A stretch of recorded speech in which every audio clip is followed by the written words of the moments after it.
ऐसी सजा मिले कि पूरा देश देखे, ताकि आगे से कोई दरिंदा इस तरह की गतिविधियों को अंजाम देने की हिम्मत भी ना करे अमीश भाई। और जो भी एक संगठन इस तरह का बना रहा है, उस संगठन को इमीडिएटली रोकना चाहिए। सरकार कैसे रोकेंगे? जब लव जिहाद पे कानून बनता है इस देश के अंदर तो विरोध में आप खड़े होते हैं। जब लव जिहाद के पे कानून बनता है तो देश में आप खड़े होते हैं। प्यार पे पहरा लगाया जा रहा है। बताइए, ये शाहरुख का प्यार था? आतंकवादियों को समर्थन करता है। ये अमानत अली का प्यार था? गली गली कितने अमानत अली संगठन का मैंने सपोर्ट किया? किसने? बताइए, मैंने कौन से कानून जिसके अंदर आतंकवादी इन्वॉल्व है उसका समर्थन किया? कभी नहीं। वारिस पठान कभी नहीं करेगा, देश के गद्दारों का समर्थन कभी नहीं करेगा। अमीश देवगन, याद रखना ये बात। जो इस समय हमने हमेशा से आतंकवादी और आतंकवादी गतिविधियों का खंडन किया है अमीश भाई। अरे हम तो पहले वो जो लोग थे जिसने बगदादी को बोला, आईएसआई वाले, आईएसआईएस के बगदादी को बोला जहन्नुम का कुत्ता, डॉग ऑफ हेल, किसने कहा था उसको? हम चंदन उगाएंगे तो चोर आएंगे, बेच नहीं सकते, ये सोचकर आप चिंतित हो क्या? अगर 130 करोड़ में चंदन उगाने वाले आपको सिखाएं तो देरी क्यों? फ्रीडम ऐप को अभी डाउनलोड करें। खंडन किया और हम बोलते भी है कि ऐसा नहीं होना चाहिए, सरकार को ऐसे स्टेप उठाने चाहिए, ये रुके। मगर मैं बता रहा हूँ ये बढ़ता क्यों है? जब उनको मिठाई खिलाएंगे, हार पिलाएंगे जमानत पे आने के बाद, रेमिशन के बाद, तो दिल खुलता है ना लोगों का।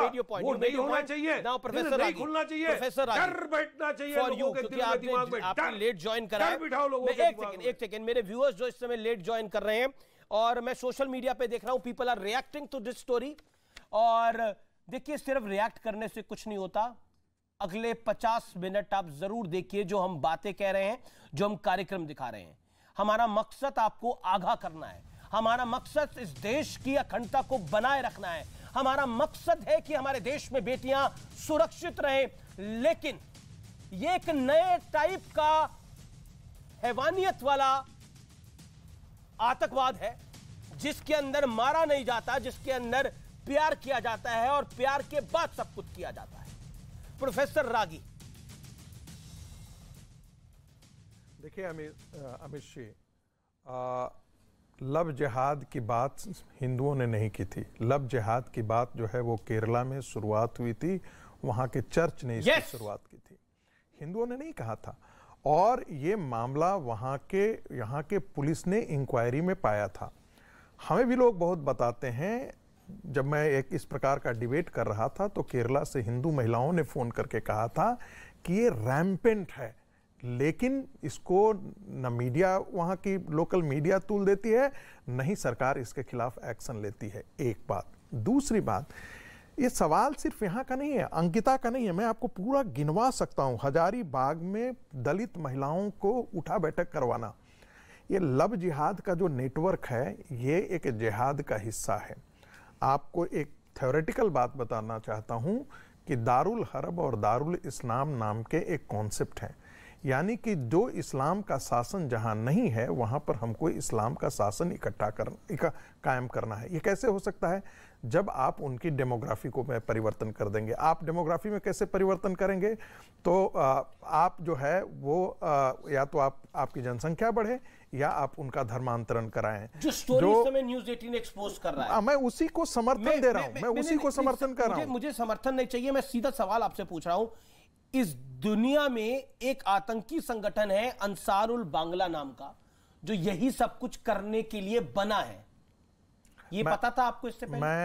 मैं देखिए, मैं इसके बारे में तो नहीं जानता था, लेकिन बांग्लादेश के ऐसे बहुत सारे टेररिस्ट। आपको नहीं पता था इसके बारे में? नहीं, बिल्कुल नहीं पता था। ये टेरर मॉडल के बारे में आपको नहीं नहीं, बिल्कुल। और प्रोफेसर रागी जो है वो बहुत वेल रेड आदमी है, मैं इस पूरे पैनल के अंदर। एंड मैं वारिस पठान भी काफी वेल रेड है। किसी को शायद इसकी जानकारी नहीं थी, क्योंकि अभी तक किसी ने एक्सपोज ही नहीं किया था। आज जो मैं एक्सपोजे आपके सामने कर रहा हूं, it is a planned strategy. और ये जो दोनों वारदातें हैं, इसका बड़ा छोटा सा हिस्सा है। ये देखिए सामने जो है, आपको आप जरा समझिए कि जो डेमोग्राफिक चेंज हुआ है आसाम के अंदर, बंगाल के अंदर, पश्चिमी उत्तर प्रदेश के अंदर, बिहार के सीमावर्ती क्षेत्रों में जो रोहिंग्या का बसाना, जो इस ढंग के लव जिहाद का करना, आपको कोई क्या अचानक हो गया है? आप दिल्ली की जनसंख्या डेमोग्राफी आप परिवर्तन एक सेकंड ये तस्वीर को आप देखिए प्रोफेसर रागी, और मैं दोबारा दिखाता हूं उस तस्वीर को जो शाहरुख पकड़ा गया है। आपको रिपेंट दिख रहा है इस व्यक्ति की शक्ल के ऊपर एक पैसे का? उसको रिपेंट इसलिए नहीं दिखेगा कि उनको ये बताया जा रहा है कि आप दीन के लिए काम कर रहे हैं, और जब आप ये काम दीन के लिए करते हैं तो आपको जन्नत नसीब होगा, वहां 70 हूर की परियां होंगी, वहां स्वर्ग का ऐसी तस्वीर पेश इनको किया जाता है। ये बेचारे लाचार हैं, इनके पीछे वो लोग हैं, इन्हें क्या बेचारा कह रहे हैं आप? मैं इनको इसलिए कह रहा हूं कि जो इनकी जड़ है आप उस पर नजर रखिए। ये पॉइंट वो बरगला रहे हैं। वारिस पठान, क्या कवर फायर ओवैसी साहब जैसे लोग देते हैं?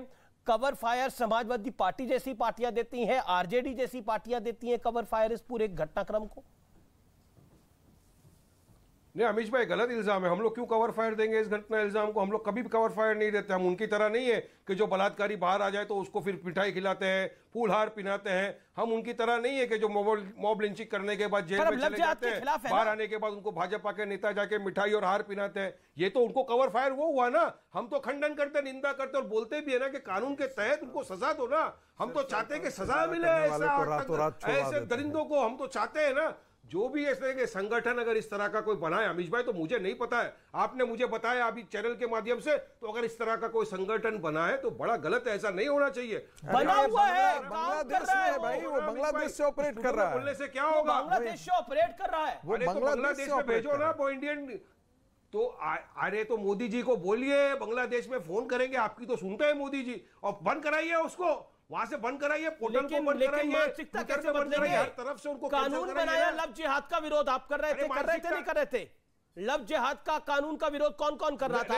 हाथ खड़ा करके बता दे, हाथ खड़ा करके बता दे। लव जिहाद के कानून का विरोध कौन कौन कर रहा था? जो असंवैधानिक है, मैं हर वो चीज का विरोध करता हूं जो असंवैधानिक है, जिसमें अरे यहाँ किस संविधान की आप बात कर रहे हैं? यहाँ तो यही इनको पढ़ाया जा रहा है कि जाओ हिंदू लड़कियों के साथ शादी रचाओ और शादी रचा के धर्म परिवर्तन कराओ। अगर हिंदू लड़की ना माने तो उसको जान से मार दो।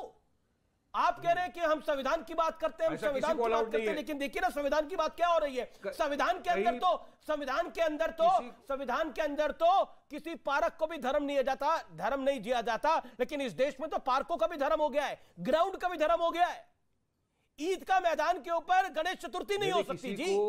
पता नहीं घास मुसलमान हो जाएगी या हिंदू हो जाएगी, मुझे नहीं पता, लेकिन वो भी संविधान में तो नहीं लिखा था ना कि ग्राउंड भी हिंदू मुसलमान होते हैं इस देश के अंदर। इस देश के अंदर ऐसा हुआ है, इस देश के अंदर ऐसा हुआ नहीं हुआ है, और कई जगह ऐसा हुआ है। ईदगाह के मैदान के ऊपर नहीं होगी गणेश चतुर्थी क्योंकि वो ग्राउंड आपका नहीं है, वो वक्फ बोर्ड के अंदर आता है। ये हुआ है क्या? रामलीला ग्राउंड पे कार्यक्रम नहीं होते आमतौर पर इस देश के अंदर? इस देश के अंदर हर चीज को संविधान का जामा पहनाकर हर चीज कर लो।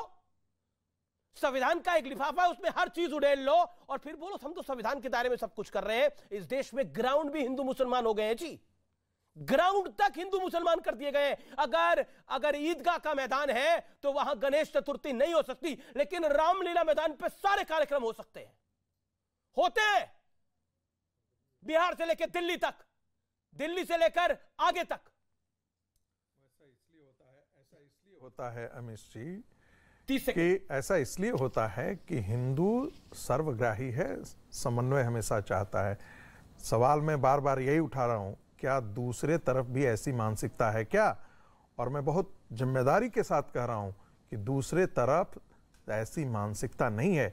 यदि दोनों तरफ से सामंजस्य होता तो इस प्रकार की चीजें होती ही नहीं। आप धर्मांतरण जो कर रहे हैं वो पॉलिटिकल औजार है, वो कोई आपके हृदय का परिवर्तन नहीं। और गांधी जी ने तो कहा था कि ये व्यवसाय है। वो क्रिश्चियन मिशनरियों के खिलाफ के गांधी जी के बेटे को मुस्लिम धर्म में कन्वर्ट करा लिया था। गांधी जी बहुत दुखी थे इस चीज से लेकर के। अजीज खान, लव जिहाद का विरोध तो आपने भी खूब किया था, आज आपको अफसोस हो रहा है?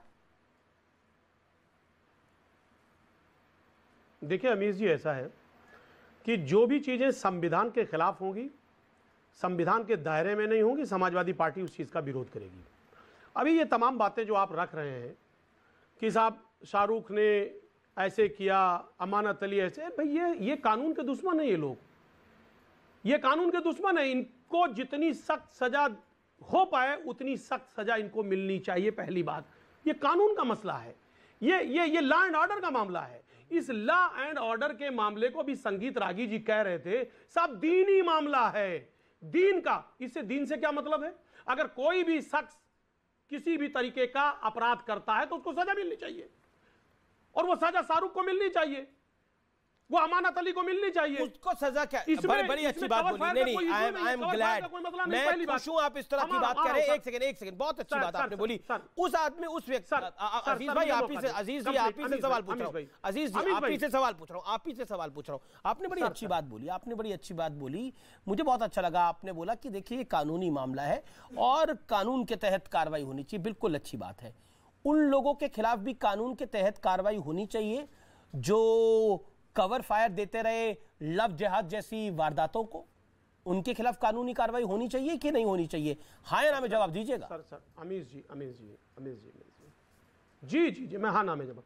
देखिए बिल्कुल आपका जवाब मिलना चाहिए।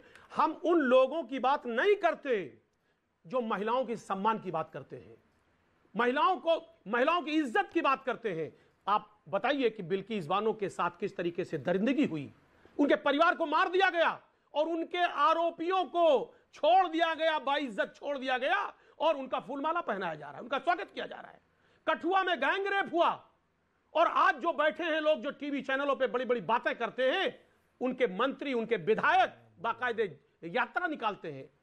अरे साहब ये है महिलाओं का अपमान, महिलाओं का सम्मान। ये महिलाओं का सम्मान नहीं है, ये महिलाओं का अपमान है, और इससे आपकी मानसिकता पता चलती है। मैं समाजवादी पार्टी का आदमी हूं, और समाजवादी पार्टी हमेशा सामाजिक न्याय की बात करती है। नहीं, ये कभी भी सामाजिक न्याय, किसी भी अपराध का कभी भी विडंबना है सामाजिक न्याय की, इस सामाजिक न्याय की बड़ी विडंबना। एक सेकंड अमीश भाई है जो, एक सेकंड, सूरजपाल सिंह अम्मू बोले फिर आप बोलिए। दो छोटी सी टिप्पणी, अभी तक आए नहीं है वो चर्चा में, आए नहीं है। एक सेकंड, आपको मैं आगे मौका दूंगा। सूरजपाल सिंह अम्मू, रिस्पॉन्ड। मैं सिर्फ इतना कहना चाहता हूं, दुमका की बेटी अंकिता सिंह हो, चाहे खैबर पख्तून के अंदर पाकिस्तान के अंदर सिखों की बेटी का धर्म परिवर्तन हो, या वो दिल्ली की बेटी हो, चाहे बिल्किस बानो जो भी है, वो भी हमारी हिंदुस्तान की बेटी थी। जिस प्रकार की हरकतें ये लोग करते हैं, इन लोगों के खिलाफ जो 3 मेरे मित्र बैठे हैं, चाहे हारिस पठान भाई हो, अजीज हो, और एक और जनाब बैठे हैं स्कॉलर यहाँ पर, उन तीनों को मैं एक तरह अनुरोध करूंगा, यह विषय हिंदू मुसलमान सिख ईसाई की बेटी का नहीं है, हिंदुस्तान की बेटी हम सब की बेटी है। आपकी बेटी में और मेरी बेटी में कोई फर्क नहीं है, परंतु जो दरिंदगी हो रही है, जिस प्रकार की हरकतें हो रही हैं, अंकिता को जिंदा जला दिया, और बेशर्मी से वो शाहरुख कैसे निकल रहा है, और बॉलीवुड का शाहरुख खान चुप है, इस बात का मुझे दुख है। आमिर खान चुप है, इस बात का मुझे दुख है। दिल्ली के अंदर सरेआम में 15 साल की बेटी को गोली मार दी जाती है, किसको दुख नहीं हो वारिस भाई? हमें दुख हुआ बिल्किस बानो के साथ जो हुआ, बिल्किस बानो के जो साथ जो जुर्म हुआ उसका हमने कभी समर्थन नहीं किया, ना ही करेंगे जीवन में। ऐसे लोगों को तो सरेआम गोली मार देनी चाहिए। हम तो सिर्फ ये चाहते हैं, अगर AIMIM के चीफ ओवैसी साहब अंकिता के लिए भी 2 शब्द बोल देते तो हमारे मन को ये रहता कि हाँ ओवैसी साहब ने भी 2 शब्द बोले। अगर ये जामिया मिलिया के प्रोफेसर बैठे मेरे मित्र हैं, अगर ये 2 शब्द बोल देते तो अच्छा लगता। अजीज साहब, आपके समाजवादी पार्टी के नेता अगर बोल देते ना झारखंड की बेटी के ऊपर या दिल्ली की बेटी को, अच्छा लगता। यहां पर बेटियों में कोई भी पक्षपात नहीं करेगा, ना मैं हूं, ना मैं करूंगा, ना वारिस करेगा, ना कोई और करेगा। परंतु जिस प्रकार की शिक्षा, ये अंसारुल बांग्ला, ये कौन से ये किसके संरक्षण में पल रहा है? ये संगठन, इसको कौन सपोर्ट कर रहे हैं? अगर मदरसों की आज इंक्वायरी हो रही है, चेकिंग हो रही है, सबको चिंता है, परंतु देश की बेटियों के ऊपर जुल्म हो रहे हैं, सरेआम तेल डालकर जलाया जा रहा है। और किन लोगों के द्वारा जलाया जा रहा है? 18-18, 20-20, 22-22 साल के बच्चे हैं। वारिस भाई, सोचना पड़ेगा। अगर ये सब नहीं रोका गया तो देश के अंदर ये बहुत बड़ा ये बीमारी है, रोग है। बिल्कुल, हम बिल्किस बानो को हिंदुस्तान की बेटी कहते हैं। हम उस बच्ची के साथ जिन्होंने बलात्कार किया, जिन्होंने हरकतें की, बच्चे को मारा। ओके, अजीज खान, मैं ब्रेक के लिए रुक रहा हूं, ब्रेक के बाद वापस आ रहा हूं, आप देखते रहिए यार पार।